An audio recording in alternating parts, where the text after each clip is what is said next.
Hello, we have as a special guest Ellen O. Moyer. Mayor Moyer made history as the first female mayor of Annapolis, and she served from 2001 to 2009. She's a dedicated public servant, an environmentalist, a champion of the arts, and she's led the city through a period of growth while prioritizing sustainability, historic preservation, and community engagement. During her tenure, Mayor Moyer spearheaded initiatives to protect the Chesapeake Bay, expand public green spaces, enhance cultural and educational opportunities in Annapolis. She was instrumental in the creation of new parks, the preservation of historic landmarks, and policies promoting environmental resilience. Her leadership not only shaped the city's physical landscape, but also inspired new generations of leaders to think boldly about the future of Annapolis. And since her time serving as mayor of Annapolis, Mayor Moyer has remained a powerful voice in the community. She's advocated for sustainable development, the arts, and civic engagement. She continues to write, speak, and participate in initiatives that keep Annapolis moving forward while honoring its rich history. All right, and so in this episode of Community Scoop, we sit down with Ellen Moyer to reflect on her groundbreaking career, the lessons she's learned in leadership, and her thoughts of the future of Annapolis. Get ready for a conversation filled with insight, history, and wisdom of a true Annapolis trailblazer. So, Mayor Moyer, if you can share with us, before you became mayor, tell us about your history growing up in Annapolis. And I didn't grow up in Annapolis. I Okay. grew up in Towson. Okay. Towson, Maryland. Went from the elementary school, graduated from Towson High School. So I was that was my growing up years. I happen to have spent more time in Annapolis than I did in my hometown. But So when did you come to Annapolis? when I graduated from Penn State, I came to work for the Girl Scouts. And their office was on the top floor of the Spear Building at the time, and they also had Camp Woodlands off of Riva Road. I had worked at Camp Woodlands as a counselor during the summer months after I had graduated from high school. So, and this was just a neat town to be in. So- Right. So, And I had a high school boyfriend who was at the Naval Academy. That kind of helped. Oh, okay. when would you say you first established permanent residence in Annapolis? Well, when I came here in 1958 after I graduated from Penn State University, Okay. and in the 60s, Okay. So you raised your kids in Annapolis? they've all been, yep. Yeah. Okay. Great. When did you start to get involved in public service and know that that was something that you wanted to do? I never really focused on that. That was never in my, in my goal bank, if you will. Oh, I want to be mayor someday. No, that wasn't in my head bank. But I didn't, I thought I had served on the city council as the alderman from Eastport. And there was a Naval Academy graduate who was running for mayor. And, he was a little bit too conservative in his perspective from my point of view. And I thought I could do a better job, so I ran against him and won.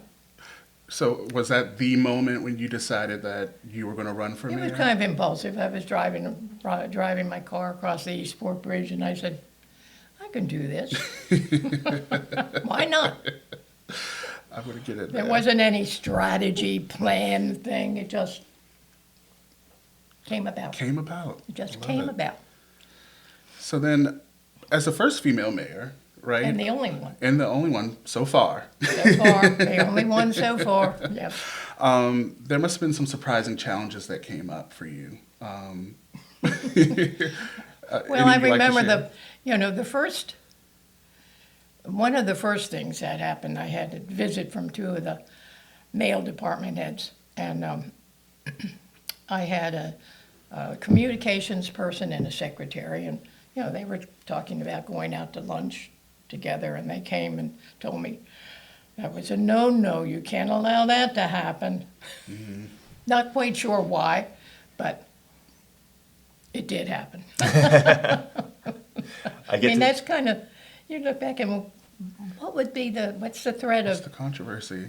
yeah. Yeah, you have to do work, right? Well, you know, there's still a lot of controversy about women and women, even in community work. I mean, you've got a whole bunch of legislation in the South out there to prevent women from even having the right to vote.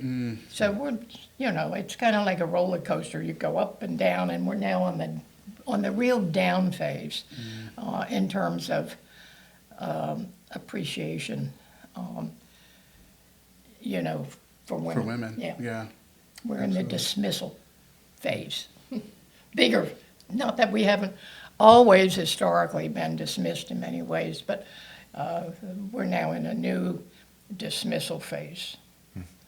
As mayor, what was the biggest challenge that you faced? Well, you know, we had the Capitol always need to have an issue, and they focused on the market house. And so every, you know, including the Washington Post, it seemed like for a year or more, it just went on and on and on about the market house. There were, the prior mayor before me, there were contracts that needed to be renewed, and he thought, there was Dean Johnson, he thought, I'll wait until after the election before I renew those contracts. And they were controversial. Some of the conditions were controversial, and so that was kind of like the first thing.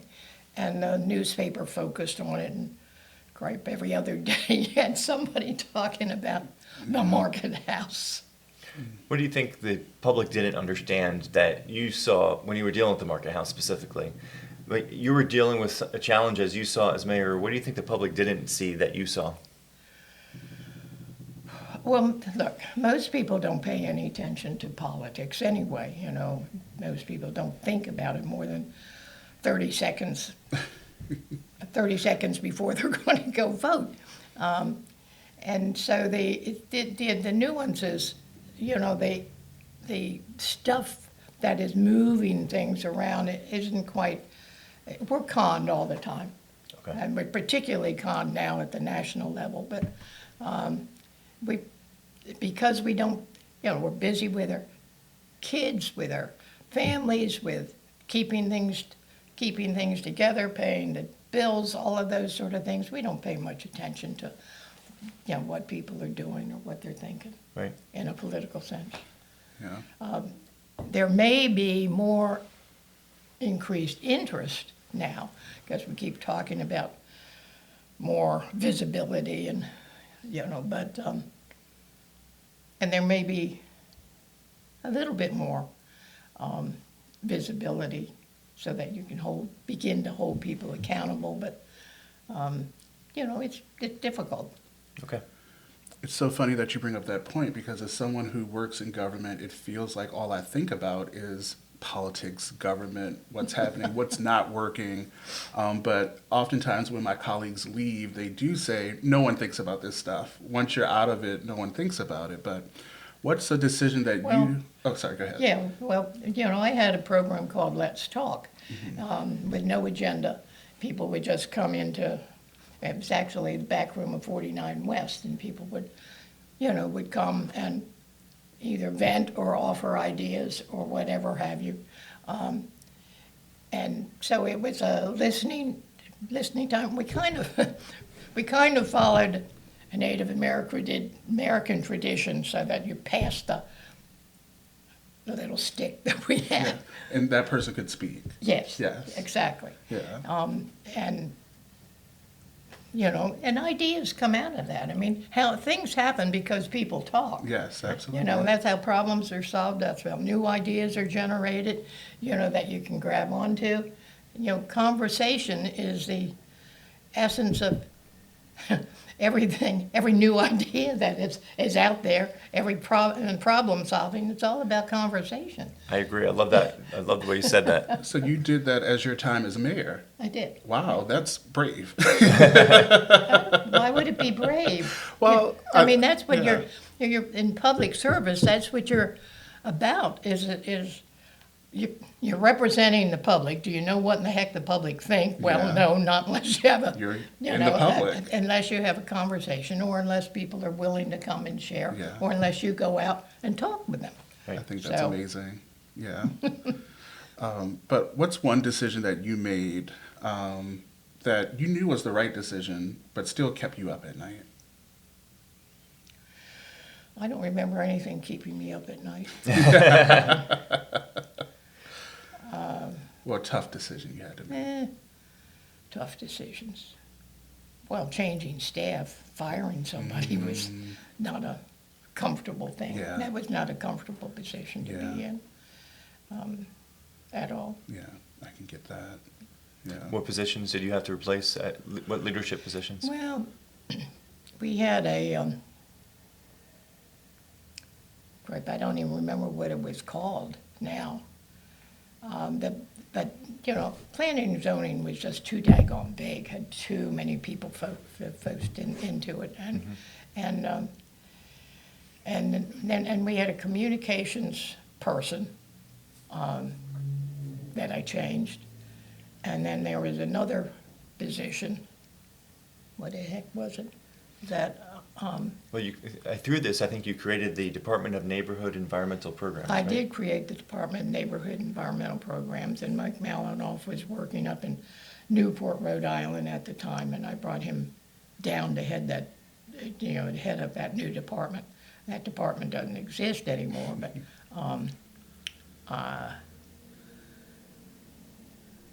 it had a nice name. I think it did a lot of good work. I think it did do a lot of good work, and you know, big is not always better. Right. And so, if you can keep your, you know, your direction in Right. so good things don't get buried, Right. and that which they can get really buried when you've got large departments. So.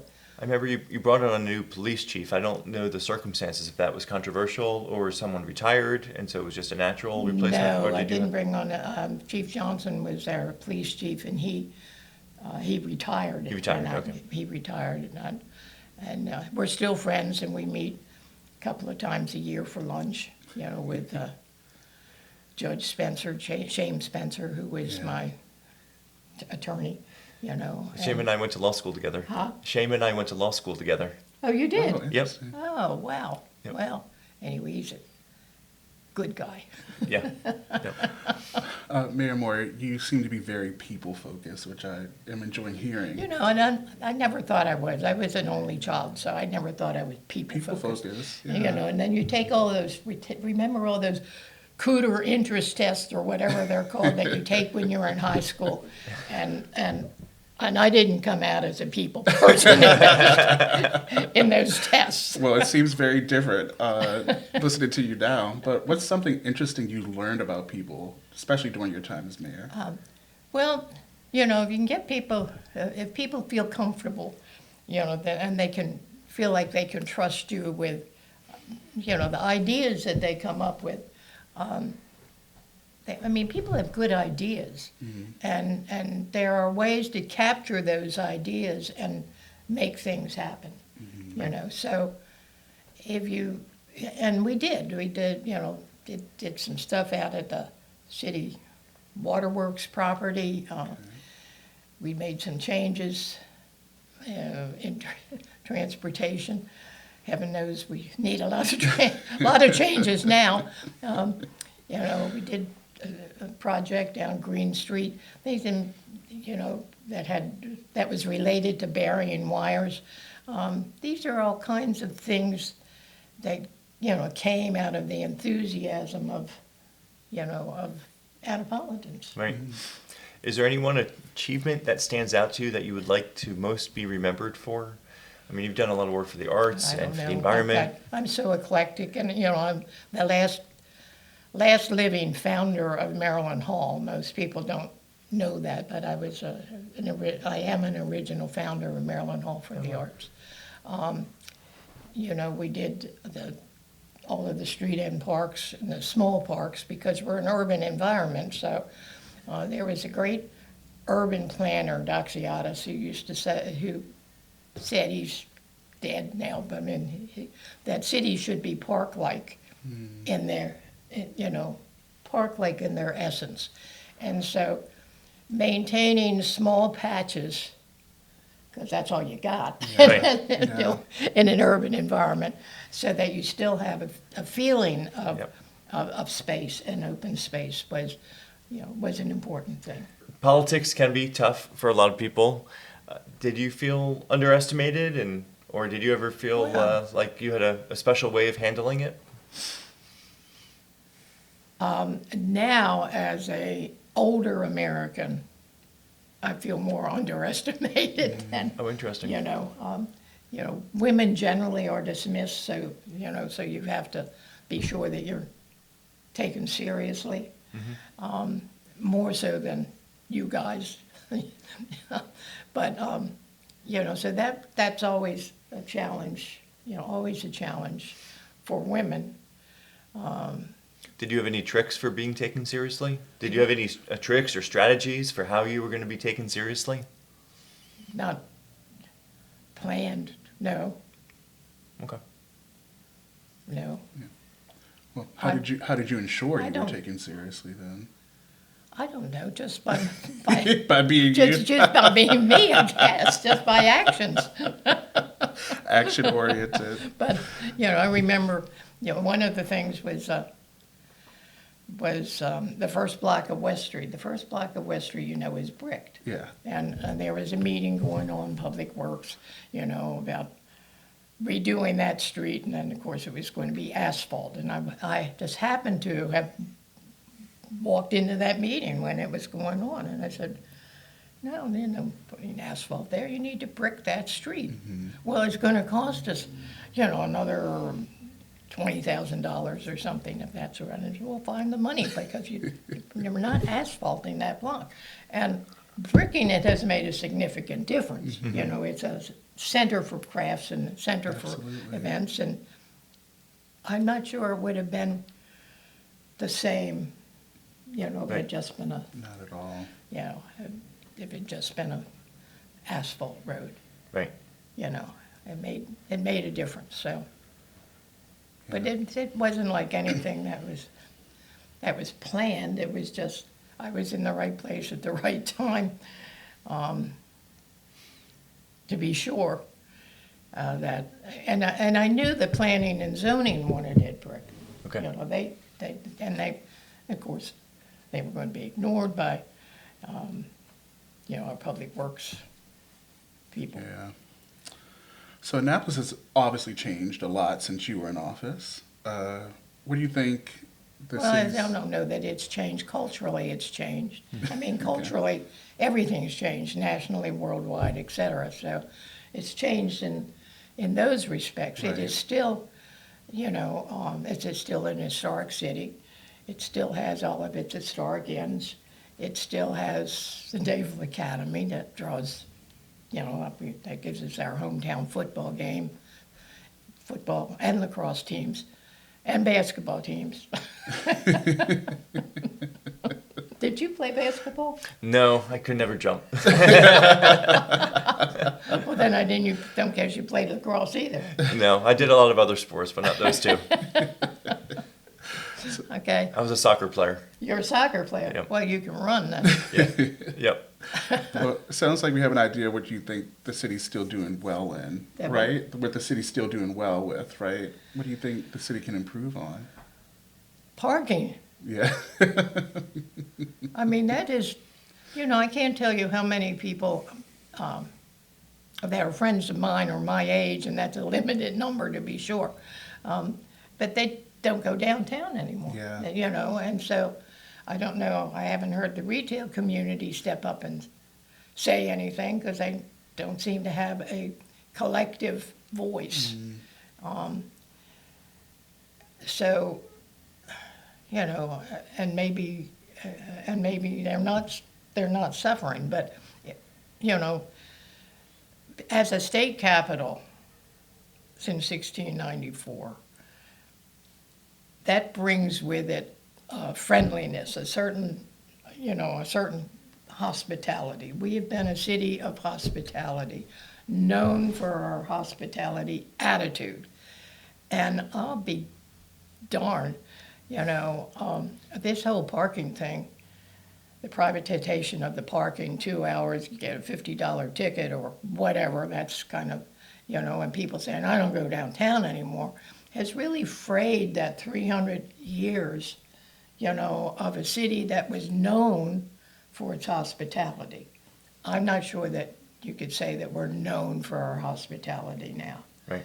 We create these things that are anti-people. They are. Yeah. They're just anti-people. And I don't know how you get rid of a 30-year contract, but and I don't know what the words in the contract say, so Right. what modifications can be made, but this whole in the world we live in and the need to have an app and use your phone, there are a lot of people that don't have a phone. Right.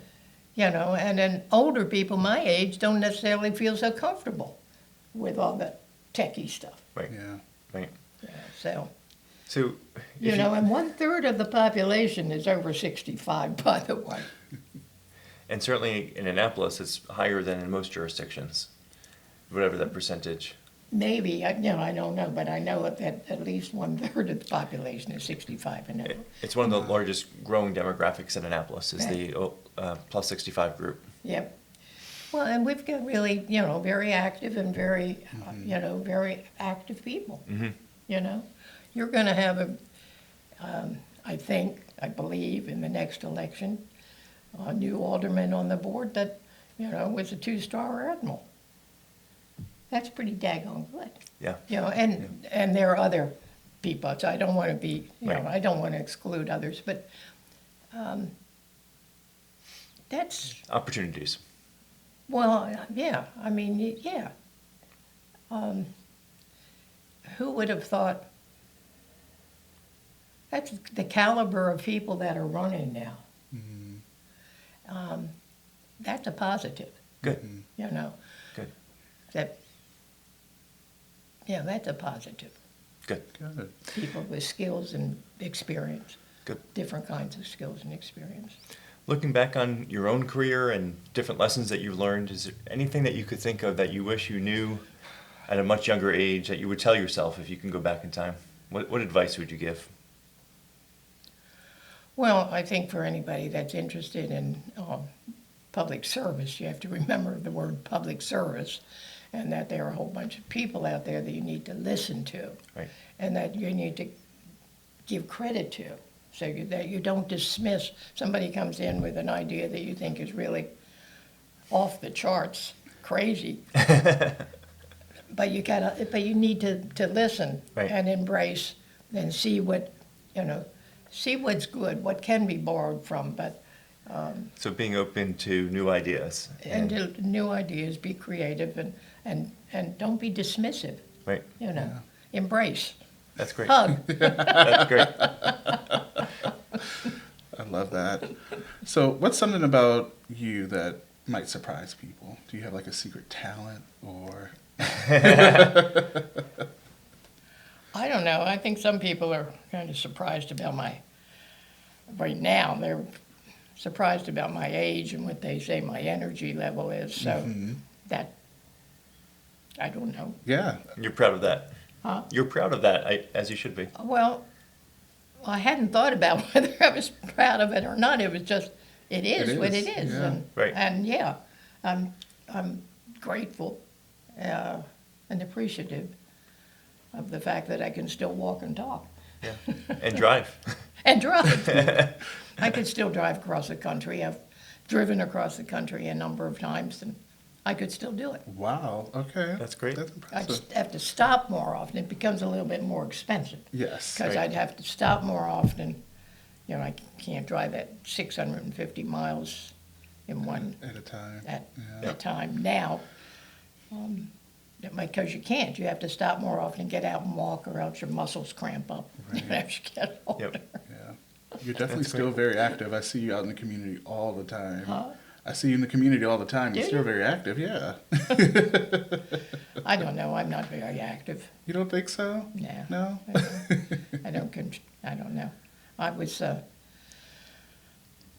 was interested in a project out at Back Creek Park. There's a man-made berm there, and so we looked at it to see whether it was from the War of 1812. We just did some archaeology, and it came up, well, there's too much plastic in the berm, et cetera, et cetera. So this is definitely 20th century something or other. That was a disappointment. However, you know, the berm that goes along the road as you're driving in Edgewood Road or whatever it's called, has big trees growing on top of it. And so I went back to the archaeologist and I said, well, if this is all 20th century, how do you explain, you know, the 100-year-old trees, they're big, that are growing on top, not down, but on top of that part of the berm? I don't know, haven't heard. So I'm not totally convinced that and I don't know how you find plastic in. I mean, I don't know the technology for, you know, so digging into the site and finding plastic. Ready for a lightning round? Yeah. Go. All right. Go for So it. these are just some fun questions, not to be taken too seriously. Oh, okay. Yeah, That's good. Yeah, some fun, just what comes off the top of your head in response. If you could meet any three historical figures, who would you God. meet? Well, I was born on Lincoln's birthday, so I would kind of like to meet Mr. Abe. Okay. I like the personality of President Clinton and his wife, and I've met his wife, and she's very personable and easy to talk with. And then, if you go back to English history, oh golly, what's his name? The guy that led Parliament, you know, against slavery. Oh. I thought you were going to say Winston Churchill for a Me second, too. but That's yeah. what I was thinking. I thought you were going to say Winston Churchill for a minute, but then you were talking about Yeah. I'm talking about way back, earlier. Way in the past. back further than that. Yeah. You know, and I can see his persona, but I can't say his name. Okay. Okay. So, who inspired you to serve the community? Who did you look up to? I don't know. You know, my parents were both very engaged in the community in Towson. My mother was president of the Women's Club. My father was the gold badge guy at Bendix Aviation, but had been very active. You know, then that was World War II, and when he was and we had to close, and because of where Towson was located, you know, you had the lights out, you had things that would protect you from the bombers if they ever came. And so he was very active in the improvement of what was called the Improvement Association for the street, you know, where I was. So I had parents that were, you know, that were active in the community. Okay. What was the best advice you ever received? Damn. Oh, man.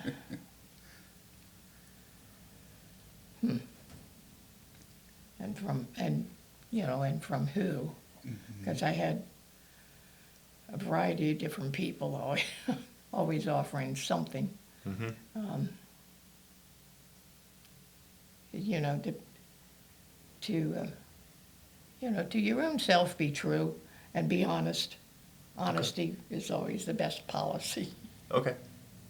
Do you have a particular go-to comfort food after a long day? Spaghetti. Spaghetti? Spaghetti. All right. Do you make it yourself, or do you have a place you go to for it? I don't cook. Okay. All right. Where's your favorite spaghetti from then? Well, I usually go down to Sammy's. Yes. All right. All right. Very good. And if you could be remembered for one thing, what would it be? Oh, my goodness sakes. Well, I certainly hope my kids and my grandkids and my great-grandkids remember me for